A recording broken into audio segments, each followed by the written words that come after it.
Good morning সবাইকে। সকাল সকাল রেডি হচ্ছি। আজকে যাবো দুর্গাপুর। কাজ আছে, কিছু পার্সোনাল কাজ নিজের। আর কাল রাত্রে প্রচুর বৃষ্টি হয়েছে, সেই জন্য ওয়েদারটা একটু ঠিক আছে এখন। তারপরে কি হবে জানি না, দেখা যাক। ট্রেনে তো যেতে পারবো না, বাসে যাবো। কাকু যাবে সাথে, আমার মা যাবে। দেখা যাক, চলো গোটা দিন কি হয় দেখবে তোমরা। শুরু করা যাক দিন। আমি রেডি, এবার বেরোবো। আমাদের টোটো চলে এসছে, তবে আজকে কাকু আর টোটো চালাচ্ছে না, কাকু টোটোতে বসে আছে। আমি পাড়ার একজন দাদা টোটোতে যাচ্ছি, আমি, মা আর কাকু। কাকুকে নিয়ে যাচ্ছি, তাই কাকু আজকে আর ড্রাইভিং সিটে বসে নেই, প্যাসেঞ্জারের সিটে বসে। তাই হোক, আমরা বক বক করতে করতে চলেছি। এখন চলেছি নবাবহাট বাস স্ট্যান্ডের দিকে। এই হচ্ছে আমাদের বাস। প্রাইভেট বাসে যেতে হচ্ছে, এসবিএসটিসি বাসে যেতে পারবো না, কারণ নবাবহাট থেকে এসবিএসটিসি বাস ছাড়ে না।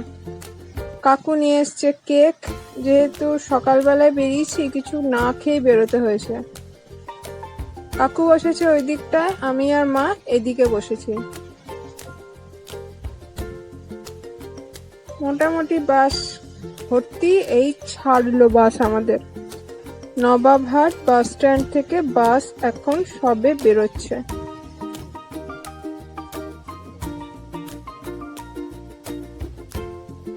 এখন আবার তেড়ে রোদ উঠেছে দেখছি।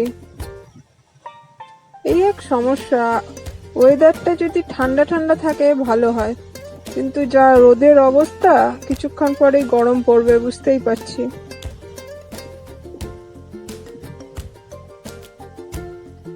এই যে হাইওয়ে, তবে বাসটা ভেতর দিয়ে যাবে, ওপর দিয়ে যাবে না, মানে ওপরে যে হাইওয়েটা দেখা যাচ্ছে ওখান দিয়ে যাবে না। বর্ধমান থেকে দুর্গাপুরে যাওয়ার দুটো রাস্তা আছে। এক হচ্ছে একদম স্ট্রেট হাইওয়ের ওপর দিয়ে বেরিয়ে যাও, 1 ঘন্টার মধ্যে তোমরা পৌঁছে যাবে। নর্মালি যারা পার্সোনাল গাড়ি বা এসবিএসটিসি বাসে যায় তারা ওইভাবে যায়, কিন্তু এটা যাচ্ছে প্রাইভেট বাস, অতএব ভেতর দিয়ে দাঁড়াতে দাঁড়াতে ঘন্টা 2 টাইম নেবে বললো। এতক্ষণে একটু স্পিড নিয়েছে গাড়ি, আবার কিছুক্ষণ পরে গিয়েই দাঁড়াবে, অতএব কিছু করার নেই।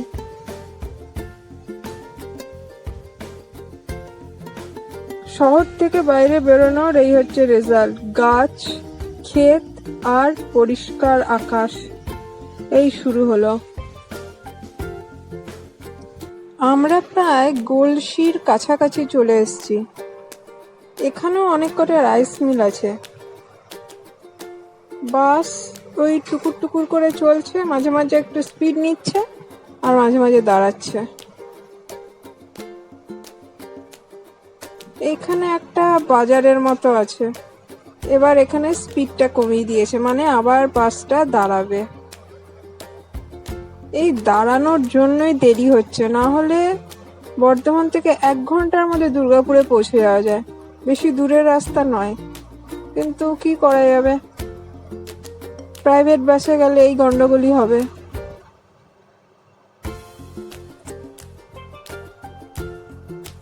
এই যে এখানে লোকজন দাঁড়িয়ে আছে, বাসটা এখানে দাঁড়ালো, আবার লোক তুলবে।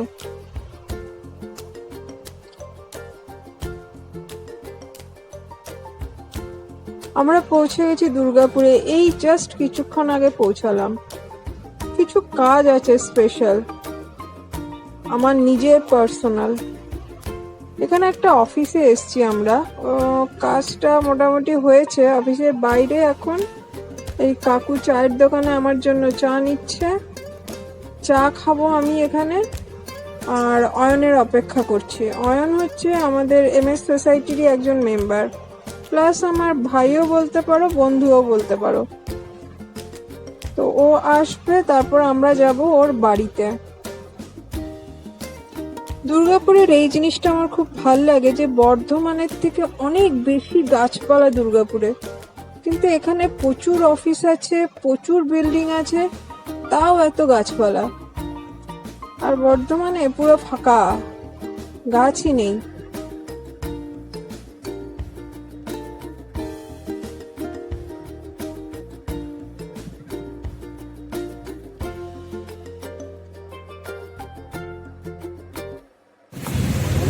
ওই যে অয়ন আসছে, এবার ওর বাড়িতে যাব আমরা।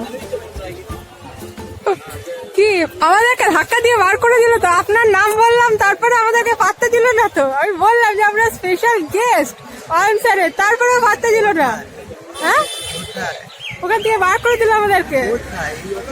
হ্যাঁ, এই অফিস থেকে আমাদেরকে বার করে দিল। আমি বললাম যে আমরা অয়ন স্যারের একদম স্পেশাল গেস্ট, তারপরে আমাদেরকে রাখলো না। চা খাবে না? আমরা আবার টোটোতে, সরি টোটো নয়, দুর্গাপুরে এটাকে বলা হয় অটো।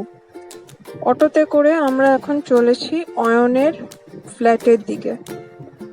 কত গাছ, আমি খালি গাছই দেখছি। মানে বেসিক্যালি যেহেতু আমি গাছ ভালোবাসি, তাই আমার বাড়ি বা ফ্ল্যাটের থেকে গাছ দেখতেই বেশি ভালো লাগে। বর্ধমানে এত গাছ দেখা যায় না, এটাই ভালো লাগছে আমার।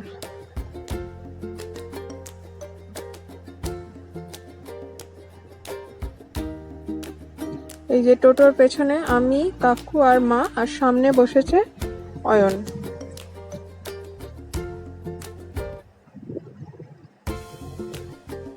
চলে এসেছি অয়নের ফ্ল্যাটে।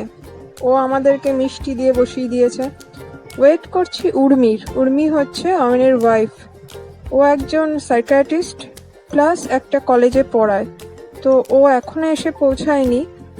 ও চলে আসবে কিছুক্ষণের মধ্যে। ও আসলে অয়ন আবার নিজের অফিসে বেরিয়ে যাবে। এতক্ষণ নিজেরাই আমরা বক বক বক বক করছি, অয়নও বকছে, আমরাও বকছি।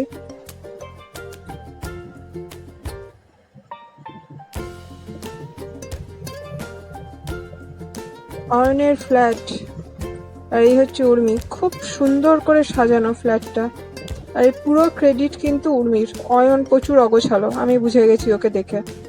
আর এই পুরো সুন্দর করে ফ্ল্যাটটা উর্মি সাজিয়ে রেখেছে। এক ঝাঁক স্মৃতি। আমরা আবার বাসে যথারীতি, অবশ্য এটা বাড়ি ফেরার বাসে। এবারে মা সামনে বসেছে, আমি আর কাকু পাশাপাশি বসেছি। আবার সেই টুকুর টুকুর করে বাস চলছে, ঘন্টা দুয়েক লাগবে পৌঁছাতে। কাকু আমার পাশে বসেছে।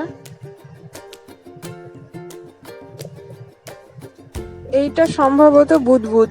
এখানে বাসটা প্রায় আধ ঘন্টা দাঁড়িয়েছিল, কি কারণে ভগবানই জানে। প্রচুর বিরক্তি লাগছে।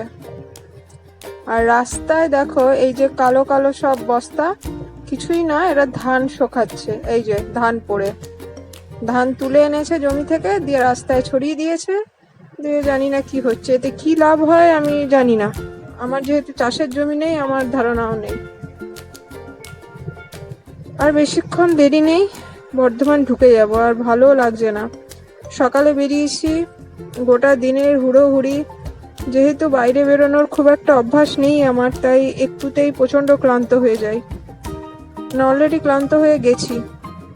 চলে এসেছি বর্ধমান। এখান থেকে রুটি আর তরকা নিচ্ছি।